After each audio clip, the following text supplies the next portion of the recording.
मेरे चैनल में आपका स्वागत है। चलिए आज का वीडियो शुरू करते हैं। ठीक है, सब लोग चुप हो जाओ। सुमेई, जो सबसे आगे खड़ी थी, ने ठंडी आवाज में कहा और सब लोग तुरंत चुप हो गए। अब जब हम इतनी दूर आ गए हैं तो हम सब टीममेट हैं।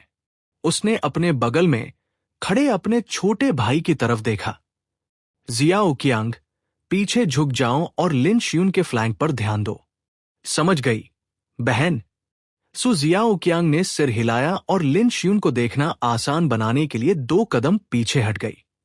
कैप्टन सु, मैं असल में स्केलेटन सोल्जर को बुला सकती हूं और मेरे स्केलेटन सोल्जर नहीं। लिन शियुन ने जल्दी से समझाने की कोशिश की, लेकिन सु मेई ने उसकी बात पूरी होने से पहले ही उसे बीच में ही टोक दिया। जरूरत नहीं है। स्केलेटन सोल्जर लेवल 10 या उससे ऊपर के वेस्टलैंड वुल्फ्स के खिलाफ ज्यादा काम के नहीं होते। बस ये पक्का कर लो कि तुम सुरक्षित हो। लिन शियुन कुछ नहीं बोली, बस चुपचाप सिर हिलाया। वो कैप्टन का फेवर लेने के लिए वहां थी, इसलिए जाहिर है उसे उसके ऑर्डर मानने पड़े। इस बीच एबिस वॉल के अंदर झोयू टूटे हुए स्केलेटन सैनिकों की हड्डियों के ढेर के सामने खड़ा था। चारों ओर देखने पर उसने कई सौ मीटर के दायरे में लगभग सभी स्केलेटन सैनिकों को अकेले ही खत्म कर दिया था। झोयू बटा skeleton swordsman, race undead, level LV 12, 1015 बटा 1200, लाइफ काउंट 850, मैजिक 400, अटैक 98 से 110 और defence 12, entry sword aura slash green, rapid assembly white. अपने कैरेक्टर पैनल पर एट्रीब्यूट्स को देखते हुए झोयू ने अपना सिर थोड़ा हिलाया। Sword aura heavy slash stat basic slash से एक अपग्रेड है। बेसिक हेवी स्लैश की तुलना में इसमें एक एक्स्ट्रा स्वॉर्ड ऑरा एक्सटेंशन है जो इसे ज्यादा पावरफुल बनाता है और एक छोटे एरिया में डैमेज पहुंचाने में कैपेबल बनाता है। हाई स्पीड असेंबली का अपग्रेडेड वर्जन है। किसी भी जोड़ के बुरी तरह डैमेज होने और गिरने के बाद ये जल्दी से ओरिजिनल बॉडी ढूंढकर उसे फिर से जोड़ सकता है। ये दोनों शब्द सिर्फ स्केलेटन सैनिकों के लिए हैं। झोयू पहले काफी उत्साहित था, लेकिन अब उसे थोड़ा कम उत्साह महसूस हो रहा है। साधारण स्केलेटन सैनिक अब उसकी इच्छाओं को पूरा करने के लिए काफी नहीं थे, इसलिए झोयू ने बाहर की ओर फैलने का प्लान बनाया। उसकी नजर दूर स्केलेटन सैनिकों के इलाके से आगे, जहां नए अनडेड दिखाई देंगे, वहां गई। धमाका। झोयू उतरा और तेजी से इलाके के किनारे की ओर चला गया। जैसे ही वह किनारे के पास पहुंचा, उसने नए अनडेड जीवों को देखा। यह भी स्केलेटन जैसा दिखता है, लेकिन मेरे जैसा नहीं। इसके पास एक चोगा और एक डंडा है। एक विचार के साथ झोयू ने दूसरे व्यक्ति के सिर के ऊपर एक्सक्लेमेशन मार्क पर क्लिक किया। Skeleton mage, race undead, level LV 9, life 600, magic 450, attack 49 से 57 और defence 5, entry summon skeleton white, patchwork grey, hellfire bombardment white. Skeleton mage. दूसरे ग्रुप को देखकर झोयू मुस्कुराया। आखिरकार मेरा सामना एक अलग टर्म से हुआ। 2 व्हाइट और एक ग्रे। मैं अपना चेहरा पूरा काला नहीं कर सकता, है ना?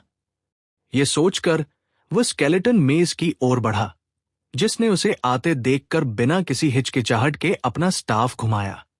एक पल में स्केलेटन सैनिक जमीन से रेंगते हुए निकले और झोयू की ओर लड़खड़ाते हुए बढ़े।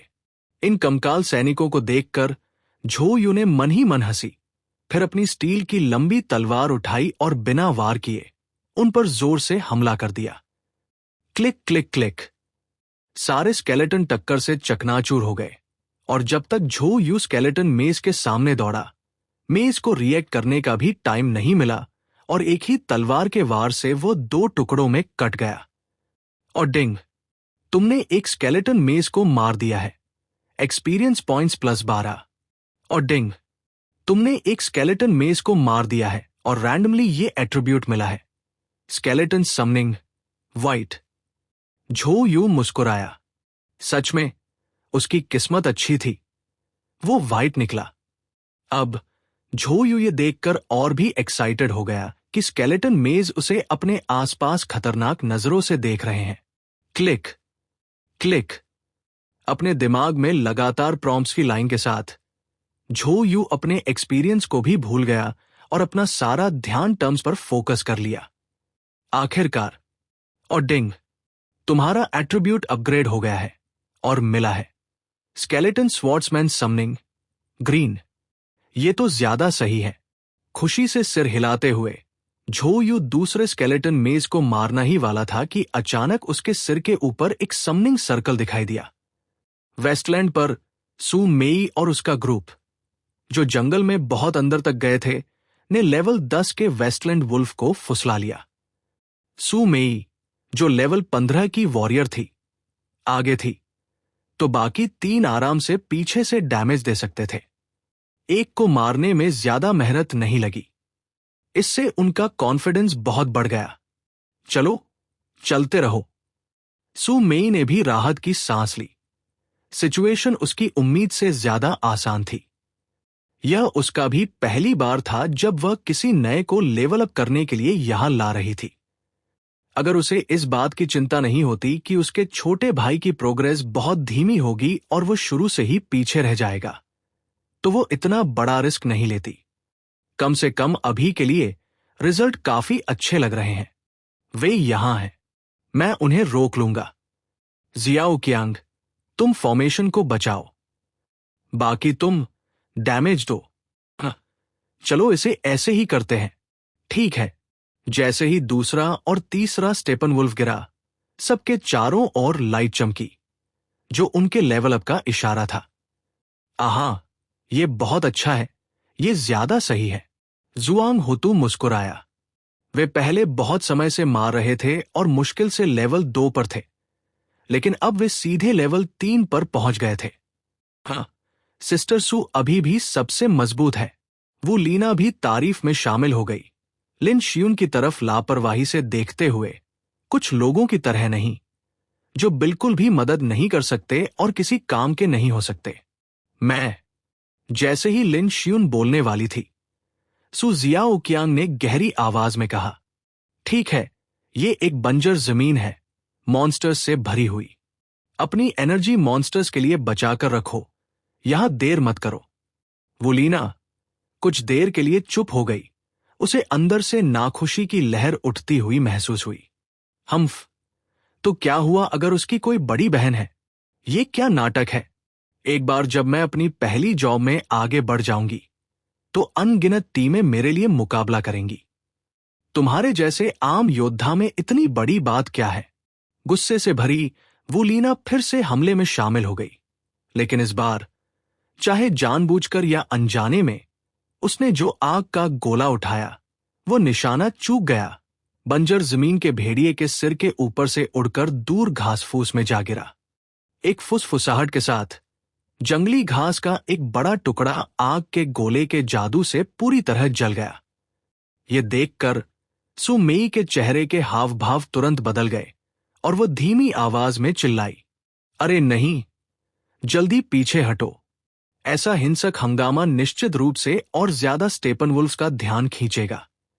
और हां, जैसे ही उसने बोलना खत्म किया, 4 रेगिस्तानी भेड़िए एक ही समय में बंजर जमीन पर आ गए। उनकी खूंखार आंखें वो लीना को देख रही थी, जिसने ये चाल चली थी। दहाड़, एक गहरी दहाड़ गूंजी और लगभग एक साथ वे सब स्क्वाड की तरफ दौड़े। कैसे? ये कैसे हो सकता है? जब वो लीना ने इतने सारे स्टेपन वुल्फ को आते देखा, तो वो पूरी तरह से घबरा गई। वो अंदर से भागना चाहती थी, लेकिन उसने देखा कि सू मेई पहले से ही पिछले बंजर भूमि के भेड़िए में उलझी हुई थी और कुछ देर तक आजाद नहीं हो सकती थी। क्या? हमें क्या करना चाहिए? कार्रवाई करो और उन्हें रोको। चौंक कर जुआंग होतू ने अंदर से अपना धनुष निकाला और दूर बंजर भूमि के भेड़िए पर गोली चलाना शुरू कर दिया। मत करो। सू मेई का रिमाइंडर बज उठा, लेकिन बहुत देर हो चुकी थी। एक तीर फुसफुसाहट के साथ निकला और सीधे एक स्टेपी भेड़िए पर लगा, जो 4 स्टेपनवुल्फ को नफरत में भड़काने से शुरू हुआ था। उसने अब इस तीर से उन्हें असल में रास्ता दिखा दिया है। फुसफुसाहट। लगभग तुरंत ही सभी स्टेपनवुल्फ्स ने ग्रुप को घेर लिया। उनके पैर तेजी से बढ़ गए और वे उनकी उम्मीद से कहीं ज्यादा तेजी से उनका पीछा करने लगे। सब खत्म हो गया। सू मेई का दिल बैठ गया। इस स्पीड से उनके लिए भागना बस एक सपना था। और तो और स्टेपनवुल्फ्स का पीछा करते हुए उनसे मुंह मोड़ना सुसाइड करने जैसा है। जियाओ कियांग, मेरे साथ रुको, लड़ो और पीछे हटो, नहीं तो आज हम सब खत्म हो जाएंगे। हां, सू मेई सबसे आगे खड़ी थी, देख रही थी कि 5 बंजर भेड़िए इकट्ठा होकर उस पर झपट पड़े। वो बस दांत पीस सकती थी, दोनों हाथों से अपनी लंबी तलवार उठा सकती थी और उसे जोर से आगे बढ़ा सकती थी। पूंछ। मॉन्स्टर पर डैमेज इंडिकेटर्स की एक सीरीज दिखाई दी, जिससे मुश्किल से ही विरोधी को पीछे हटने पर मजबूर होना पड़ा। निराशा की बात यह थी कि स्टेपनवुल्फ के हमलों के एक राउंड के बाद भी सू मेई को लगभग 200 पॉइंट्स का डैमेज हुआ। ऐसा सिर्फ इसलिए हुआ क्योंकि उसकी पैसिव स्किल पैरी एक्टिव थी, नहीं तो ये एक ही अटैक उसकी आधी हेल्थ छीनने के लिए काफी होता। Fireball, rapid fire, slash. तीनों नए लोगों ने एक साथ अपने सबसे मजबूत अटैक किए, लेकिन बदकिस्मती से उन्होंने स्टेपनवुल्फ को बहुत कम डैमेज पहुंचाया। ब्लॉकिंग के 2 राउंड के बाद सू मेई, जो पूरी हेल्थ पर थी, न सिर्फ आधी हेल्थ से भी कम हो गई, बल्कि उसकी कॉम्बैट पावर भी बहुत कम हो गई। वो लीना ने घबराहट की वजह से एक और गलती की और असल में एक फायरबॉल को खुले मैदान में गिरा दिया, जिससे जंगली घास का एक बड़ा टुकड़ा जल गया। एक पल में दूर से 4 या 5 और स्टेपी भेड़िए दिखाई दिए, जो ग्रुप पर नजरें गड़ाए हुए थे। ये खत्म हो गया। वो लीना की नजरें धुंधली हो गई। उसने जो देखा उससे वो लगभग डर गई थी। ग्रुप ने अभी तक 5 स्टेपनवुल्फ से निपटा भी नहीं था, और अब 5 और आ रहे थे। क्या इसका मतलब पक्की मौत नहीं होगी? मौत के डर से वो लीना ने सू मेई और सू शियाओकियांग पर लगभग कोई ध्यान नहीं दिया, जो उन्हें रोकने की कोशिश कर रहे थे। इसके बजाय वो जबरदस्ती ग्रुप से अलग हो गई और दूर भागने लगी। मैं मरना नहीं चाहती, मैं मरना नहीं चाहती। जब वो भागी और रोई तो वो बहुत पहले ही भूल गई थी कि वो इस स्क्वाड की मेंबर है, और उससे भी ज्यादा वो भूल गई थी कि स्टेपनवुल्फ को वहां किसने फुसलाया था। ये देखकर कि ग्रुप का अकेला मेज भी भाग गया था, जुआंग हुतू अब कंफ्यूज नहीं था। उसने सू मेई और सू शियाओकियांग को देखा, और वह भी जबरदस्ती ग्रुप से अलग हो गया, दांत पीसते हुए, और वो लीना के साथ भाग गया। मुझे दोष मत दो, सबको अपना ख्याल रखना है। यहां रहने का मतलब सिर्फ मरने का इंतजार करना होगा। जुआंग हुतू ने दांत पीसते हुए कहा, हम तो बस टीममेट्स हैं जिन्होंने एक टेम्पररी टीम बनाई है। किसी और के लिए अपनी जान खतरे में डालना सही नहीं है। और वीडियो के लिए लाइक और सब्सक्राइब करें।